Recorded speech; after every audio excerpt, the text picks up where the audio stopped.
So guys, अगर आपने income tax return file कर दी है और आप जल्द से जल्द रिफंड भी चाहते होंगे, ठीक, तो आज की वीडियो में मैं आपको यही बताऊंगी कि आपका रिफंड कब तक आएगा। और अगर आपको ऐसा लग रहा है कि आपका आईटीआर अभी तक प्रोसेस नहीं हुआ या फिर आपके रिफंड को काफी दिन हो गए हैं और अभी तक वो नहीं आया है, तो कुछ चीजें आपको इनकम टैक्स पोर्टल पे जाकर चेक कर लेनी है। तो स्टेप बाय स्टेप आपको सारा प्रोसेस बताऊंगी, तो वीडियो के एंड तक जरूर बने रहिएगा। और अगर आप चैनल पर नए हो तो चैनल को सब्सक्राइब कर लें और वीडियो को ज्यादा से ज्यादा शेयर करें। आईटीआर फाइलिंग के बाद बहुत सारे पर्सन अब वेट कर रहे हैं उनके रिफंड का, और आप एक केस दे सकते हैं। अभी मैंने ओपन किया है, जो इनका रिफंड है प्रोसेस होकर इनके अकाउंट में क्रेडिट हो चुका है। और आपका भी अगर यही स्टेटस आ जाए तो आप भी खुश हो जाएंगे। तो गाइज, अगर आपको इनकम टैक्स रिफंड नहीं मिला है तो सबसे पहला काम आपने क्या करना है, incometax.gov.in की वेबसाइट पर जाना है। वहां पर आपको लॉगिन कर लेना है और लॉगिन करने के बाद सबसे पहले आपको अपना जो स्टेटस है वो चेक करना है। तो मैं आपको और भी वे बताने जा रही हूँ जिससे जल्द ही आपका जो रिफंड है आपके अकाउंट में क्रेडिट हो जाएगा। तो देखिए, सबसे पहले आपको जो अपना पोर्टल पर लॉगिन कर लेना है इनकम टैक्स की वेबसाइट पर, और यहाँ पर आपको डैशबोर्ड पे दिखाई दे रहा हो, जो कि आप मेरी स्क्रीन पर देख सकते हो। और इस सभी के केस में कॉमन दिख रहा हो, क्योंकि आप सभी ने आईटीआर फाइल कर रही है, तभी आप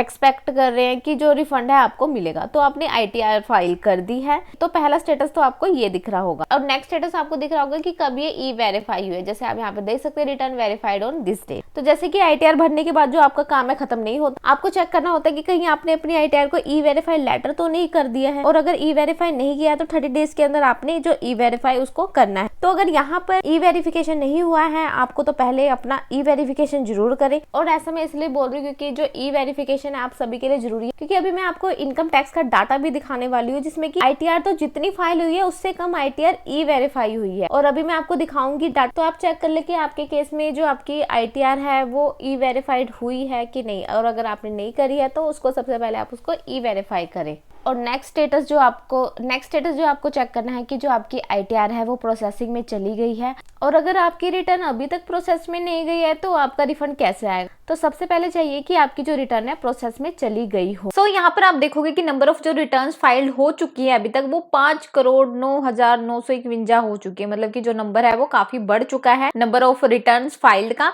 अभी हमने 2-3 दिन पहले ही डाटा देखा था कि 4 करोड़ के आसपास था, पर अब क्या है कि 5 करोड़ से ऊपर जा चुकी है नंबर ऑफ रिटर्न्स फाइल। उसके बाद हम देखेंगे कि कितनी वेरीफाइड हो चुकी है। तो 4,72,36,099 जो है नंबर ऑफ रिटर्न्स वेरीफाइड हो चुकी है। उसी के साथ हम बात कर लेते हैं कि कितनी प्रोसेस हो गई है। तो जो प्रोसेस होगी है वो हुई है 3,39,63,194। मतलब कि इतनी जो रिटर्न्स है वो प्रोसेसिंग हो चुकी है। तो आप देख सकते हो कि नंबर ऑफ रिटर्न्स फाइल्ड है वो 5 करोड़ है और जो वेरीफाइड हुई है वो सिर्फ हुई है 3 करोड़। मतलब कि आप देख सकते हो कि जो अभी डिफरेंस है वो 2 करोड़ के आसपास जो है वो डिफरेंस है, ठीक है। और अगर हम ये वाला डाटा देखते हैं कि वेरीफाइड कितनी हो चुकी है और उसके अकॉर्डिंग प्रोसेस कितनी हो चुकी है, तो 1,32,00,000 के आसपास जो है वो अभी प्रोसेस होने से रह गई है। क्या मतलब नंबर ऑफ रिटर्न वेरीफाइड और प्रोसेस के बीच का अगर हम डिफरेंस देखते हैं तो देखा जाए तो अभी जो डाटा है वो नीचे गिरता हुआ नजर आ रहा है। अभी कल परसों ही मैंने डाटा चेक किया था, उसमें जो नंबर ऑफ रिटर्न प्रोसेस थी उसका डाटा काफी अच्छा था। मतलब एक दिन में 10 लाख जो आईटीआर थी वो प्रोसेस हुई थी। अब देखा जाए तो जो प्रोसेसिंग है वो थोड़ी स्लो हो चुकी है, तो ये थोड़ा सा कंसर्न वाली बात है। तो आगे हम बात कर लेते हैं कि इसका सोल्यूशन क्या है अगर आपका आईटीआर रिफंड नहीं आया है तो।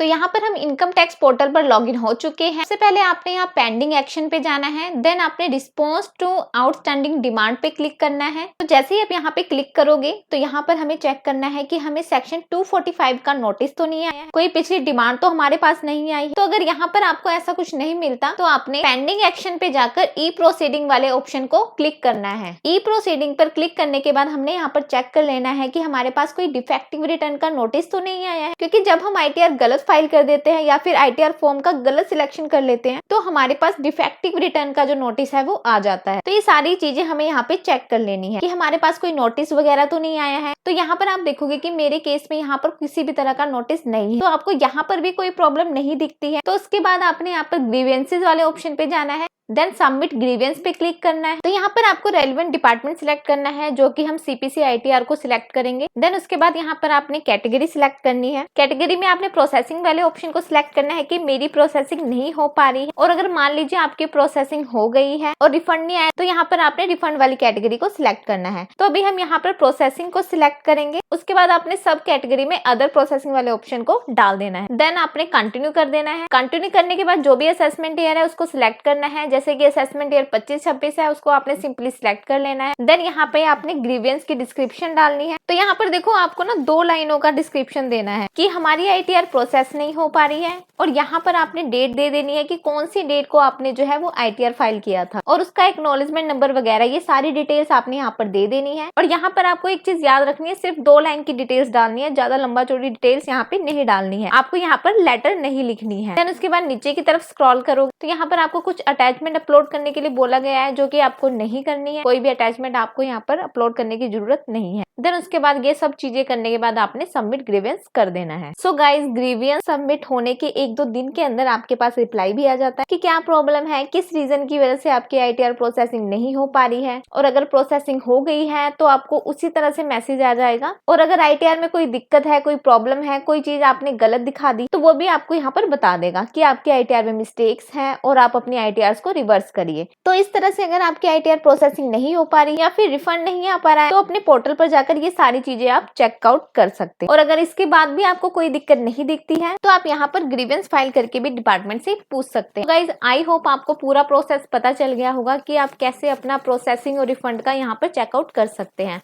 तो आशा करती हूँ कि आपको वीडियो अच्छा लगा होगा। तो वीडियो को ज्यादा से ज्यादा शेयर करें, क्योंकि बहुत सारे लोगों को ऐसी दिक्कतों का सामना करना पड़ रहा है। और जिन्होंने चैनल को सब्सक्राइब नहीं किया है, चैनल को सब्सक्राइब भी कर लीजिए। तो मिलते हैं इसी तरह किसी नॉलेजेबल वीडियो के साथ। अभी के लिए इतना ही। Thank you guys, thank you so much.